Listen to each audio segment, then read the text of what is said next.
सरकारी स्कूल क्यों हैं इतने बदहाल? और कैसे सरकारी व्यवस्था गरीबों के बच्चों के सपनों का गला घोंटती है? मित्रों, यह एक ग्रामीण स्कूल की बिल्डिंग है जिसमें खाली क्लासरूम और उदास चेहरों वाले बच्चों बैठे हैं। कभी यहीं पर बच्चों के सपनों की घंटी बजती थी और उसमें पंख लगते थे।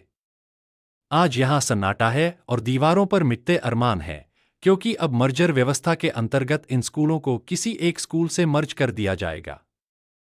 मित्रों, क्या ऐसा करने से हमारी शिक्षा व्यवस्था में सुधार होगा? यह भविष्य के गर्त में है।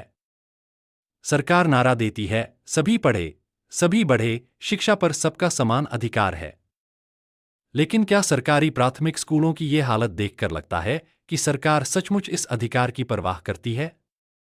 हमारा संविधान भारत के प्रत्येक नागरिक के बीच समता, स्वतंत्रता और बंधुत्व की स्थापना की गारंटी देता है, पर यहां प्रश्न उठता है कि जब भारत में शिक्षा व्यवस्था ही विषमता पर आधारित है, तब ऐसी स्थिति में समता की स्थापना कैसे हो सकती है? प्रांतों के अपने अपने बोर्ड है, सीबीएसई है तो कहीं आईएससी है। संसद और शिक्षा मंत्रालय आजादी के 78 साल बाद भी प्राइमरी स्कूलों में उच्च मानदंड लागू क्यों नहीं कर पाई? मित्रों, इसका कारण क्या है? हम समझते हैं कि इसके क्या कारण रहे हैं। नंबर 1, राजनीतिक इच्छाशक्ति की कमी का होना। जैसे नेताओं के बच्चे बड़े बड़े निजी स्कूलों में पढ़ते हैं तो उन्हें क्या फर्क पड़ता है कि गांव के स्कूल में बेंच है या नहीं है? यदि नेताओं और नौकरशाहों के बच्चे भी इन स्कूलों में पढ़ते होते तो हालात कुछ और होते। नंबर 2, सरकार बजट कम देती है और घोषणाएं ज्यादा करती है तथा भारत अपने जीडीपी का सिर्फ 3% शिक्षा पर खर्च करता है, और वो भी ज्यादातर हाईटेक कॉलेजों पर खर्च कर दिया जाता है।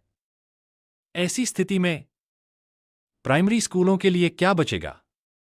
नंबर 3, प्राइमरी स्कूलों में शिक्षक तो हैं, लेकिन वे प्रशासनिक नौकर बनकर वेतन लेते हैं, क्योंकि शिक्षक को पढ़ाने के बजाय अन्य कार्यों लगाया जाता है, जैसे चुनाव कार्य में, राशन वितरण में और जनगणना इत्यादि में। ऐसी स्थिति में शिक्षा कहीं पीछे छूट जाती है। नंबर 4, प्राइमरी स्कूलों में बुनियादी सुविधाओं का अभाव है। कई स्कूलों में न शौचालय है, न पानी, न ही ढंग का ब्लैक बोर्ड है और न ही किताबें समय पर आती हैं। बच्चे मिट्टी की फर्श पर बैठकर पढ़ने के लिए विवश है, बारिश में तो छतें भी टपकती है। इन बच्चों की खता बस इतनी है कि इन्होंने तो सिर्फ स्कूल जाने का सपना देखा था, लेकिन उन्हें तो ये भी नसीब नहीं हुआ कि वे सुरक्षित, सम्मानजनक माहौल में सीख सकें। अब प्रश्न उठता है कि क्या हम निराश हो जाए? कदापि नहीं, क्योंकि इसका समाधान और उम्मीद है, लेकिन इसके लिए इच्छा शक्ति चाहिए। जैसे सरकारी स्कूलों में वही सुविधाएं दीजिए जो नेता और अफसर अपने बच्चों को निजी स्कूल देना चाहते हैं या दिलाते हैं। शिक्षकों से सिर्फ पढ़ाने का कार्य लिया जाए, बजट बढ़ाया जाए और प्राथमिक शिक्षा को राष्ट्र निर्माण का पहला पायदान माना जाए। दोस्तों, अगर आपको लगता है कि हर बच्चे को सम्मान और गुणवत्ता वाली शिक्षा मिलनी चाहिए तो इस वीडियो को शेयर कीजिए और सरकार तक आवाज पहुंचाइए। शिक्षा भीख नहीं, अधिकार है। अधिकार अमीरों और गरीबों के लिए समान है।